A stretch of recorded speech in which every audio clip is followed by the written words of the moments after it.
राधे राधे। स्वागत है आपका आपके अपने चैनल राधा कृष्णा की दासी में। आज हम कार्तिक मास महात्म का 34वां अध्याय सुनेंगे। तो चलिए प्रारंभ करते हैं। 34वां अध्याय।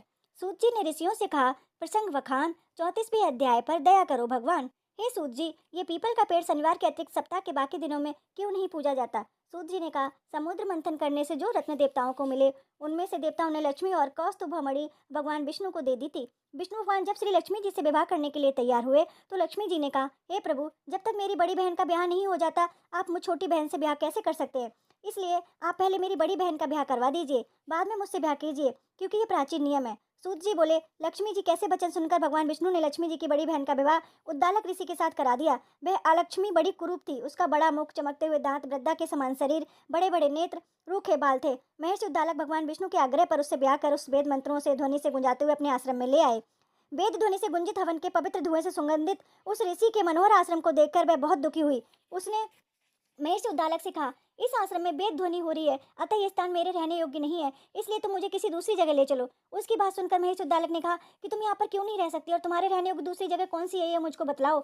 अलक्ष्मी ने कहा, जहाँ पर वेद की ध्वनि होती है, अतिथियों का सत्कार होता है, यज्ञ आदि होते हैं, उस स्थान पर मैं नहीं रह सकती। जहाँ पर पति पत्नी आपस में प्यारे हों, पितरों के निमित्त होते हों, देवताओं का पूजन होता हो, वहाँ पर भी मैं नहीं रह सकती। जहाँ पर दिन रात पति पत्नी लड़ते हों, जहाँ से अतिथि लोग सदा निराश जाते हों, जहाँ पर पूज्य वृद्धों, सत्पुरुषों तथा मित्रों का अनादर होता हो, और जहाँ दुराचारी, चोर, परस्त्रीगामी प्राणी रहते हैं, जहाँ पर गौओं का बध, मदपान, ब्रह्मत्या आदि पाप होते हैं, वहां पर मैं प्रसन्नता पूर्वक निवास करती हूँ।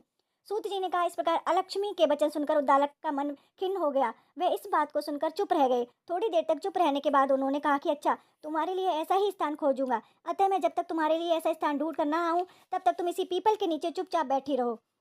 सूत जी ने कहा। महेश उद्दालक उसे पीपल के नीचे बैठाकर उसके रहने योग्य जगह ढूंढने के लिए चले गए, लेकिन जब वह बहुत समय तक प्रतीक्षा करने पर भी वापस नहीं लौटे तो अलक्ष्मी रोने लगी। उसका बुरी तरह से रोना जब लक्ष्मी जी ने बैकुंठ में सुना तो वह व्याकुल हो गई। उन्होंने दुखी होकर भगवान विष्णु से कहा, हे प्रभु, मेरी बड़ी बहन अलक्ष्मी पति के त्याग देने से अत्यंत दुखी हो गई है। हे नाथ, यदि मैं आपकी प्रिय पत्नी हूँ तो आप उसे आश्वासन देने के लिए उसके पास चलिए। पत्नी की प्रार्थना सुनकर कृपा सिंधु भगवान लक्ष्मी जी को साथ लेकर उस पीपल के पास गए जहाँ पर अलक्ष्मी बैठी रो रही थी। उसको आश्वासन देते हुए भगवान विष्णु ने कहा, हे अलक्ष्मी, इसी पीपल की जड़ में तुम सदा के लिए निवास करो, क्योंकि मेरे ही अंश से इसकी उत्पत्ति हुई है और इससे मेरा निवास रहता है। प्रतिवर्ष गृहस्थ लोग तुम्हारा पूजन करेंगे, उन्हीं के घर में तुम्हारी छोटी बहन निवास करेगी।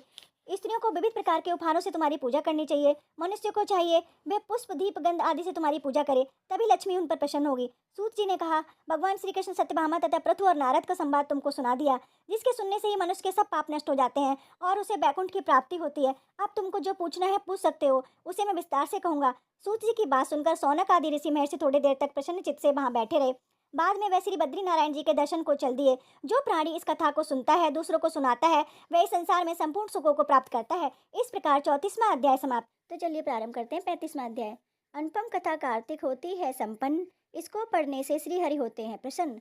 इतनी कथा सुनकर ऋषिवर कहने लगे, हे सूत जी, अब हम आपसे तुलसी के विवाह की विधि पूछना चाहते हैं, सो कृपा करके वर्णन कीजिए। ऋषिवरों का यह वाक्य सुनकर आनंद में मग्न हुए श्री सूत जी कहने लगे, हे मुनीश्वरों, अब मैं आपके सामने तुलसी जी के विवाह की विधि का वर्णन करता हूँ, इसलिए आप सावधान होकर सुनने का कष्ट करें। जब सूर्य उत्तरायण में हो, गुरु शुक्र का उदय हो, विवाह के नक्षत्र हो और विशेषकर पूर्णिमा हो अथवा कार्तिकेय का महीना व बीसक पंचक हो, तब तुलसी के वन में व अपने घर में सुंदर मंडप और उत्तम हवन कुंड के सहित मनोहर वेदी की रचना करता हुआ ऋतिज ब्राह्मणों को, जो विद्वान और राग द्वेष आदि से रहित हो, उन्हें निमंत्रित करें और गृह यज्ञ आरंभ करते हुए मातृकाओं की पूजा करें।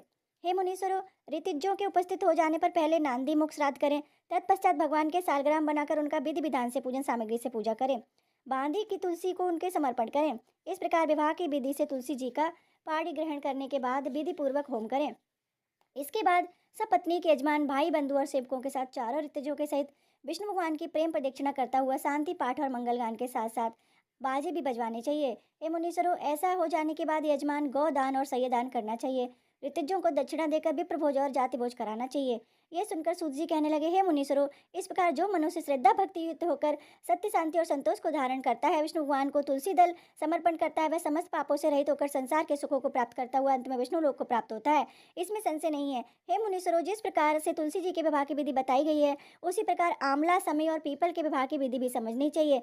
इस प्रकार कार्तिक मास महत्तम 35वां अध्याय समाप्त। अगर आपको मेरी वीडियो पसंद आई हो तो लाइक करें, शेयर करें, सब्सक्राइब करें। राधे राधे।